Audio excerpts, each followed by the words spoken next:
Thank you to TimaeuSS for sponsoring this series, and I hope you all enjoy it.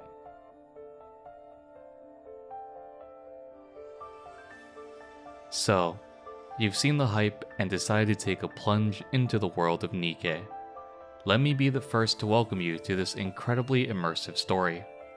Whether you be a veteran player watching this video, or a newcomer from the anniversary, this series will act as a guide to summarize all the events that have taken place in the story thus far. Before we can dive into future chapters to come, let's go back to the start. Fire, smoke, and the smell of gunpowder. We find the commander fading in and out of consciousness while the voice of someone looms over him. They're on the brink of death, but are saved in the nick of time. While overseeing a transport mission, the commander suddenly finds himself amidst a devastating explosion. Presumably, everyone on board the vessel has seemed to perish, leaving only the commander and one single NIKKE alive. Due to these circumstances, the commander we play as is instilled as a new commanding officer to finish the mission at hand. The NIKKE accompanying us is named Marion, a member of Silvergun, and the lone survivor of the explosion of the transport vessel. From what information is available at the time, it's assumed that the transport vessel was shot down by Raptures, and the only priority right now was a means of escape from the crash site. Their objective was to meet another squad at a designated location prior to the crash. Alongside Marion, the two hurry to the rendezvous point, eliminating any Raptors they encounter along the way. While en route to the rendezvous point, they encounter Rappy and Anise, two NIKKEs who were at a nearby location. Both Anise and Rappy had also lost their commander, who'd foolishly attempt to engage Raptors with human weaponry. Being the only surviving commander, Rappy appoints him to the lead of their squad as well. However, after a short search in the databanks, Anise finds that the commander is fresh from the military academy, only having graduated a day prior. Anise and Rappy were also on a mission of their own, to locate a missing NIKKE squadron that had gone dark nearly 2 days prior. While making their way to the designated coordinates, their commander died in the line of duty. Only the commander in charge knew of their target location, resulting in Rappy and Anise staying idle, where eventually the commander and Marion would find them. Surprisingly, Marion seems to know the location that Rappy and Anise were seeking, one previously believed to have only been known by their now deceased commander. Eventually reconnecting with Shifty, and under Marion's guide, they reached their designated coordinates, or at least what they believed to be them. During the brief encounter meeting Shifty, she states that she would be analyzing the contents of the black box from the now destroyed transport vessel. Rappy, also interested in the information, requests for it once Shifty is done with her analysis. One interesting thing to note is the fact that the transport ship was shot down in an area with no anti-air type Raptors. Anise, who had previously blamed Shifty for her poor management, is now left dumbfounded. If there weren't any anti-air Raptors, then what exactly happened? As Marion trails off to search for any clues, Rappy receives the information from the black box from Shifty, and with a brief flash in her eyes, trains her weapon on Marion. It is revealed that the explosives in the transport ship could only have gone off by remote detonation, and that detonation signal originated from Marion. Marion repeatedly states that they're here, and shortly after, shows signs of corruption. To put briefly, corrupted NIKKEs are a direct threat, just as much as the Raptors are to humanity. Marion had led them straight into the den of a tyrant-class Rapture known as Blacksmith, a Rapture that abducts NIKKEs and uses them for Rapture parts, dismantling the NIKKEs and leaving them for dead. Blacksmith absorbs Marion and attempts to retreat, and under the commander's orders, Rappy and Anise rush to attempt to save her. Another thing to note is for the keen-eyed players. You may have noticed Marion's eyes shift red during the reload sequence from the first time we used her in combat. From the start of the game, she was corrupted. After engaging with Blacksmith, and once it is defeated, the true gut punch of NIKKE's first chapter is put on full display, and instead of summarizing it, I feel it necessary for you to experience it for yourself. Ton of success. I'd say that was a job well done. I'll check the survivors. No survivors from the Vanguard. All the parts have been ransacked. What about Marion? Still alive.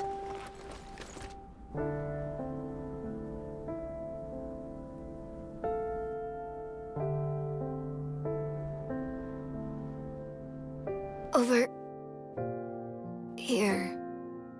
Here. This is bad. Her brain has already been corrupted. We all know the rules. Any NIKKE who has sustained brain damage is to be disposed of. According to the law, the execution must be carried out by the commander. This pistol is for when we must self-terminate. Humans can use them as well.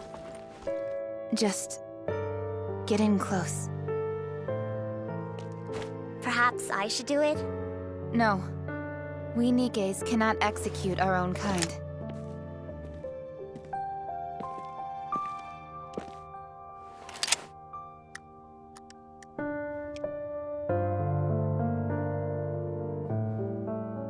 No time to hesitate, Commander.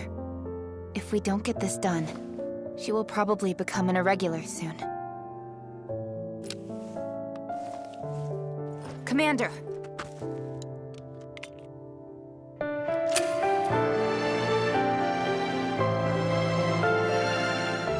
Over here, Commander.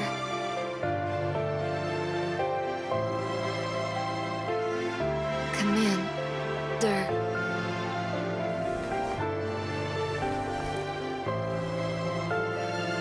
Thank you for your bandage.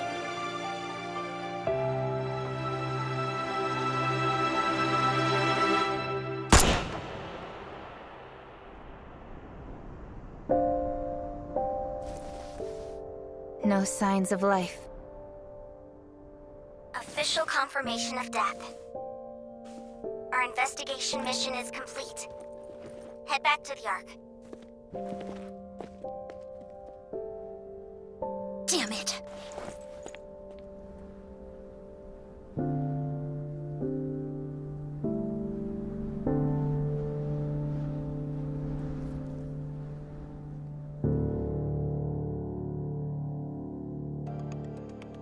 With Marion confirmed dead, the mission is declared as completed.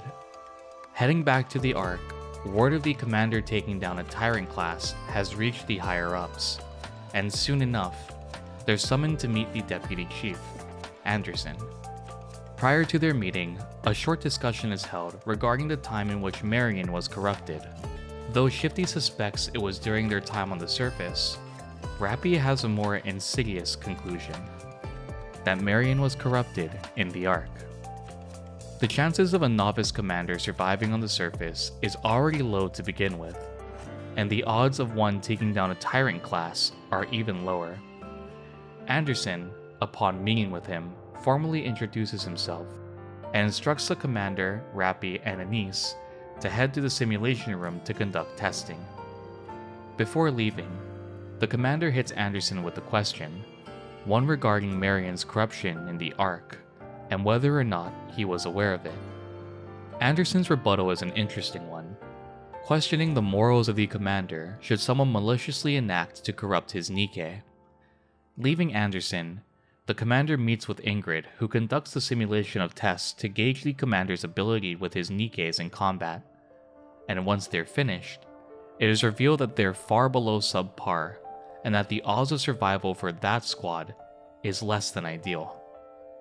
Despite this, both Anderson and Ingrid conclude that they'll send the commander up on the surface with the newly formed counters unit to see if they'll perform well in live combat scenarios.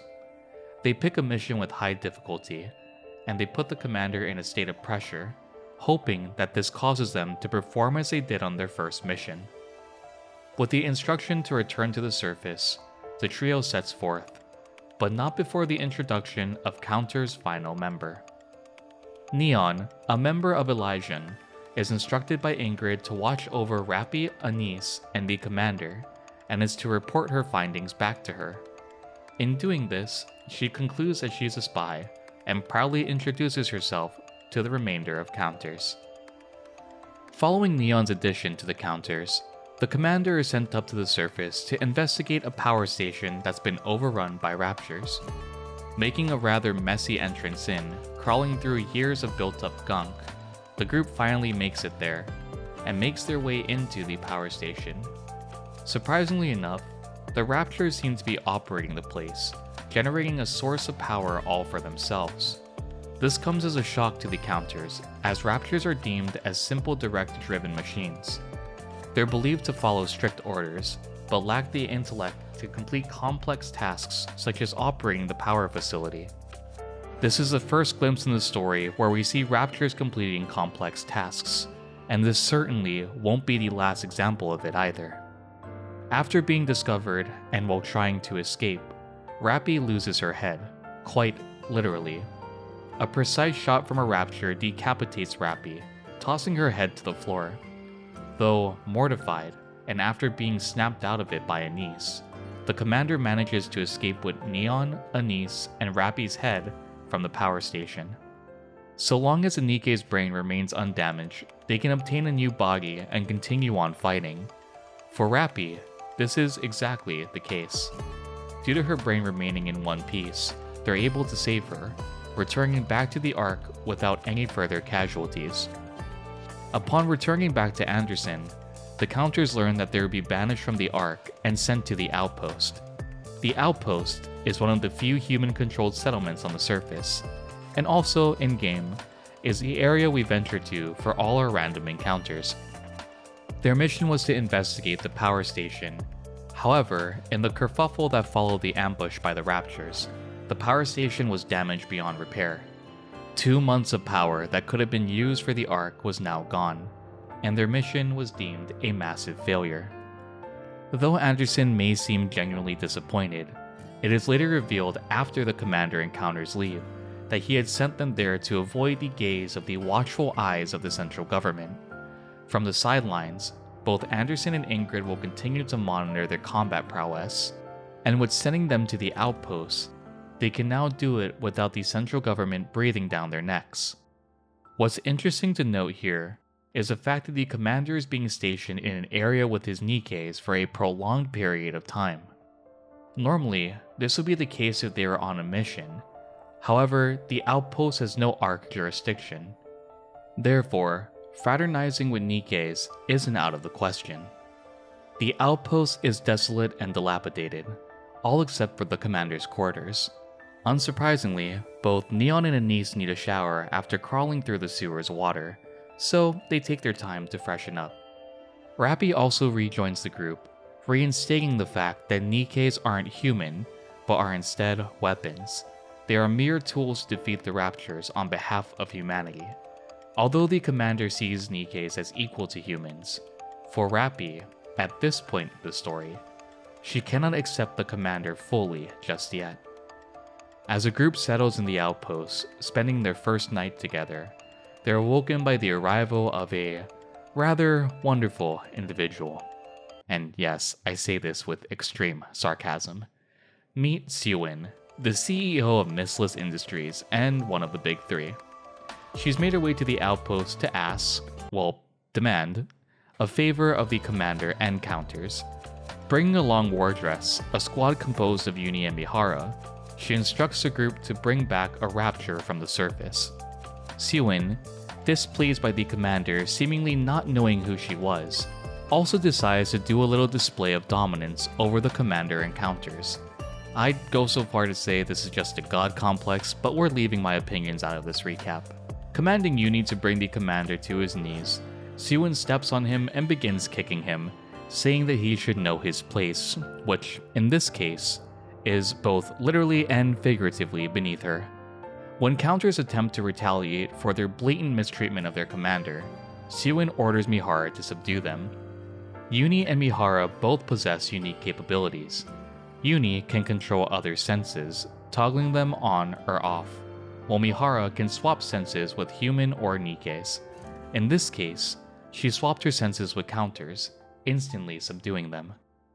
Despite this, the commander rises to his feet, demanding an apology from Siwin, and in retaliation, Siwin orders Mihara to swap senses with him. Against Mihara's wishes, Siwin proceeds to unload a round into Mihara's abdomen, causing the commander to stumble. However, he continues to approach her. Siwin proceeds to fire 6 more rounds into Mihara, but to no avail. The commander grips Siwin by the collar, and just as she is about to cave in and apologize, he passes out. Once he comes to, it is revealed that both counters and Wardress will proceed to the surface in pursuit of a rapture Siwin wants captured. They only have 2 days to do this, so without further delay, they embark to the surface. It appears as though Siwin, after reviewing the track record of the commander encounters, sent them up to the surface to track a unique rapture. Codenamed Chatterbox, this elusive rapture has been evading the watchful eye of Wardress for some time now. Rappy uncovers the fact that Mihara and Uni had run through at least 40 commanders prior to teaming with counters, and even so, they had nothing to show for it. Chatterbox also displays a high form of intelligence, something completely foreign to raptures, at least according to Mihara's account. One peculiar thing to address is how multiple raptures up until this point in the story have specifically targeted Rappy, once when she was decapitated, and a second time in this chapter, where history nearly repeated itself. It's almost as though they're directly focusing on her, but luckily, her teammates are there to defend her. After a short period of further tracking and some rewards from Mihara, the stakes seem to rise even further. There's a sense of looming danger afoot. Not only had Chatterbox displayed forms of intelligence, but Raptures also had ambushed a group as well.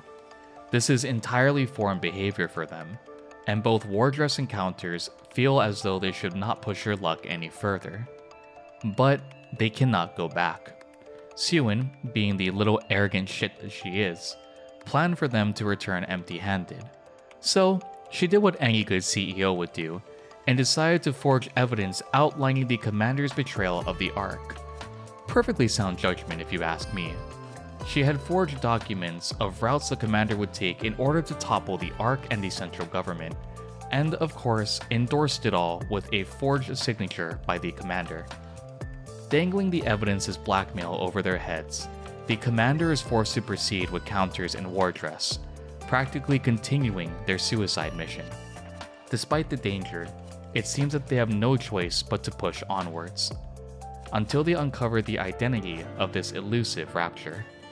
If Siwin spent this much energy and manpower to capture it before, surely it's something unlike anything they've seen thus far. For now, it's clear that everyone must stay alert and on their feet. And that wraps up the first 4 chapters of the game, from the commander's first action all the way to their most dangerous mission so far in the story. This series aims to outline all the events of NIKKE's main story, as well as draw attention to foreshadowing and interesting parallels in future chapters to come. Did you enjoy this video? Perhaps you knew all this information already, or maybe you've just been hooked into the story. Let me know in the comment section down below. Thank you again to TimaeuSS for sponsoring this series and requesting for me to dive into the full lore of NIKKE once more. Thank you all for joining me, and I will see you all in the next video. Jane.